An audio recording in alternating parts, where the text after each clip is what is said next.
Hi friends, welcome to VS creative ideas.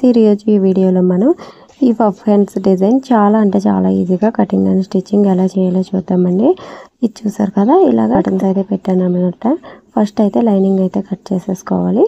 ఇక్కడ lining వచ్చేసి 4 layers వచ్చే విధంగా మడత పెట్టేసుకుని ఫోల్డింగ్ మన వైపు ఉండేలా పెట్టేసుకోవాలండి. కింద వచ్చేసి స్ట్రైట్ లైన్ అయితే మార్కింగ్ చేసేసుకోవాలి. కింద 1/2 ఇంచు స్టిచ్చింగ్ కోసం అనమాట. అలాగే ఇక్కడ ఫోల్డింగ్ వైపు నుంచి ఒక 1 ఇంచ్ అయితే పెట్టుకోవాలండి. 1 ఇంచ్ పెట్టుకుంటే మ్యాక్సిమం మనకు సరిపోతుంది. ఇంకా ఎక్కువగా ఫ్రిల్స్ కావాలనుకున్నప్పుడు 1.5 ఇంచ్ వరకు కూడా పెట్టుకోవచ్చు. నేనైతే 1 ఇంచ్ అయితే పెట్టేశాను. తర్వాత కింద మనం మార్కింగ్ చేసిన లైన్ దగ్గర నుంచి హ్యాండ్ కరెక్ట్ లెంత్ వచ్చేసి 10 ఇంచెస్ అనమాట. 10 ఇంచెస్. అలాగే పైన కూడా స్టిచ్ కోసం ఒక 1/2 ఇంచ్ కావాలి కాబట్టి 10.5 పెట్టేశాను. కింద ఆల్రెడీ స్టిచ్చింగ్ మార్జిన్ అయితే ఎక్స్ట్రా ఉంది కదా. అలాగే హ్యాండ్ లూజ్ వచ్చేసి మనం 1 ఇంచ్ మార్కింగ్ చేసుకున్నాం కదా ఫోల్డింగ్ దగ్గర నుంచి, అక్కడి నుంచి హ్యాండ్ లూజ్ 5 ఇంచెస్ అయితే మార్కింగ్ చేసేసుకున్నాను. తర్వాత పైన వచ్చేసి హ్యాండ్ డౌన్ వచ్చేసి 3.5 పెట్టేశానండి, ఎల్బో హ్యాండ్స్ కాబట్టి. ఆర్మ్ రౌండ్ వచ్చేసి 7 ఇంచెస్ అలా ఉందన్నమాట. అలా పెట్టేసి ఇలా మనం ఫస్ట్ హ్యాండ్ షేప్ అయితే తీసుకోవాలి. తర్వాత మనం హ్యాండ్ లెంత్ మార్కింగ్ చేసుకున్నాం కదా, అక్కడి నుంచి పైకి ఒక 2.5-3 ఇంచెస్ అయితే పెట్టుకోవాలండి.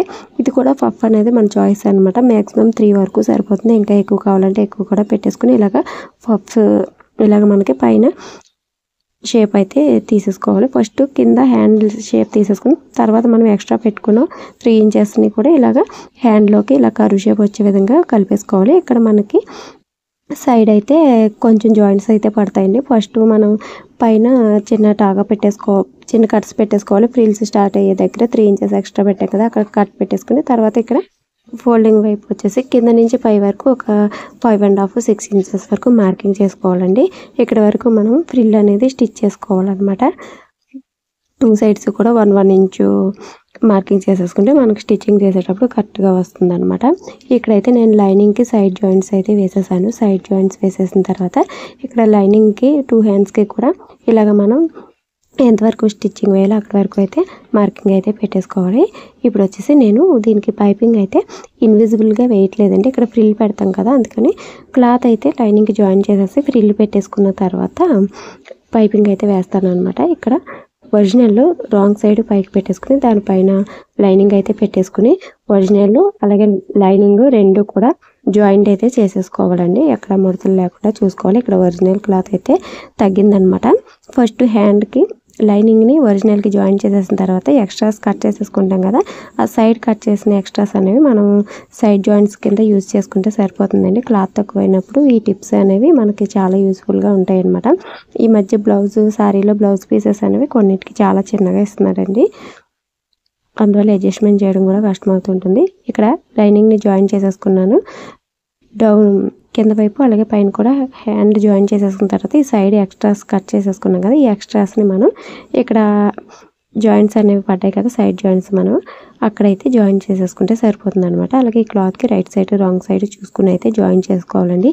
ఇలాంటి టిష్యూ క్లాత్స్ ఏంటంటే మనకి రైట్ సైడ్ రాంగ్ సైడ్ తెలియదు అనమాట. అందుకే మనం కటింగ్ చేసుకునేటప్పుడే రైట్ రాంగ్ కరెక్ట్గా పెట్టేసుకోవాలి. బార్డర్ ఉన్న చోట అయితే రైట్ రాంగ్ తెలుస్తుంది, కానీ ఇలాగా క్లాత్ ప్లెయిన్గా ఉన్న చోట అయితే తెలియదు అనమాట. అందుకని మనం కటింగ్ చేసే ముందే రైట్ రాంగ్ కరెక్ట్గా చూసేసుకుని అయితే కటింగ్ అయితే చేసుకోవాలి. 1 సైడ్ అయితే జాయిన్ చేసేసుకున్నాను. ఇప్పుడు సెకండ్ సైడ్ కూడా క్లాత్ అనేది జాయిన్ చేసేసుకోవాలి. జాయిన్ చేసేసుకుని ఇలాగ ఒక పై నుంచి ఒక స్టిచ్ వేసేసుకుంటే సరిపోతుందండి. తర్వాత ఎక్స్ట్రా ఉన్న క్లాత్ అయితే కట్ చేసేసుకోవాలి. ఇలా కట్ చేసేసుకున్న తర్వాత ఇప్పుడు మనం దీనికి కింద వచ్చేసి ఫ్రిల్ అనేది పెట్టుకోవాలి. ఫస్ట్ పైన మనకి ఫ్రిల్స్ సెంటర్ పాయింట్ అలాగే ఫ్రిల్స్ ఎక్కడ వరకు కావాలో అక్కడ వరకు చిన్న కట్ పెట్టేసుకున్న తర్వాత ఇక్కడ మనం హ్యాండ్ అనేది ఇలా ఫోల్డ్ చేసేసుకుని మనం 1 ఇంచ్ వెడల్పు అనేది మార్కింగ్ చేసుకున్నాం కదా, ఆ 1 ఇంచ్ వెడల్పు మార్కింగ్ పెట్టేసుకుని పైన వచ్చేసి ఒక 6 ఇంచెస్ వరకు ఇలాగ డాట్ లాగా అయితే స్టిచ్ చేసుకోవాలండి. మనం క్రాస్గా తీయకుండా స్ట్రైట్గా అయితే స్టిచ్ చేసేసుకోవాలి. ఇలా స్టిచ్ చేసేసుకున్న తర్వాత ఈ ఫ్రిల్ లాగా వచ్చింది కదా, ఇదైతే ఇలా మనం ఫ్లాట్గా పెట్టేసుకోవాలి. కావాలంటే ఐరన్ చేసుకోవచ్చు, లేదంటే ఇలాగ హ్యాండ్తో ప్రెస్ చేసేసి కింద వైపు ఒక స్టిచ్ వేసేస్తే సరిపోతుంది. పైన వైపు కూడా మనం ఒక స్టిచ్ వేసేస్తే అది లేవకుండా ఉంటుందన్నమాట. ఇక్కడ మనం బటన్ పెట్టేస్తాం కాబట్టి స్టిచ్ కూడా కనబడకుండా ఉంటుంది. ఇక్కడ వీడియోలో చూపిస్తున్న విధంగా రైట్ సైడ్ నుంచి అయితే ఫ్రిల్ అనేది ఫ్లాట్గా వచ్చేలా పెట్టేసుకుని ఒక చిన్న టాకా అయితే పెట్టేసుకోండి. అప్పుడు నీట్గా ఉంటుందన్నమాట. ఇలా స్టిచ్ చేసేసుకున్నాం కదా. ఇప్పుడు పైన వచ్చేసి మనం పఫ్ అనేది స్టిచ్ చేసుకోవడం కోసం మనం ఫస్ట్ కట్ పెట్టుకున్నాం కదా, అక్కడ నుంచి ఫస్ట్ సెంటర్ వరకు ఫ్రిల్స్ అనేవి పాదం మన వైపుకి పెట్టేసుకోవాలి. తర్వాత సెకండ్ సైడ్ ఫ్రిల్స్ మనం ముందు పెట్టిన ఫ్రిల్స్కి ఆపోజిట్ సైడ్లో వచ్చే విధంగా పెట్టుకుంటే ఫ్రిల్స్ అనేవి చూడడానికి బాగుంటాయి అన్నమాట. ఇక్కడ ఫ్రిల్స్ అనేవి పెట్టేసుకున్నాం కదా, చూసారు కదా హ్యాండ్ అనేది ఎంత చక్కగా కనబడుతుందో. దీన్ని హ్యాండ్స్కి జాయిన్ చేసేసి తర్వాత ఫ్రిల్స్ పెడితే ఇంకా బటన్స్ పెట్టామంటే లుక్ అనేది ఇంకా బాగుంటుంది అనమాట. ఇప్పుడు దీనికైతే పైపింగ్ వేసేయాలి. ఈ పైపింగ్ డైరెక్ట్గా వేసేయచ్చు, లేదంటే ఇలా పైపింగ్ రెడీ చేసుకుని కూడా వేసుకోవచ్చు. నార్మల్గా నేను ఎక్కువ ఇన్విజిబుల్ పైపింగ్ అయితే వేస్తానండి. అయితే దీనికి ఇన్విజిబుల్ పైపింగ్ వేయడానికి అంత బాగోదన్నమాట. మనం ఫ్రిల్ స్టిచ్ చేస్తాం కదా, పైకి లేచినట్టుగా ఉంటుందని ఫస్ట్ ఫ్రిల్ స్టిచ్ చేసేసిన తర్వాత ఈ పైపింగ్ అయితే జాయిన్ చేసేస్తున్నాను.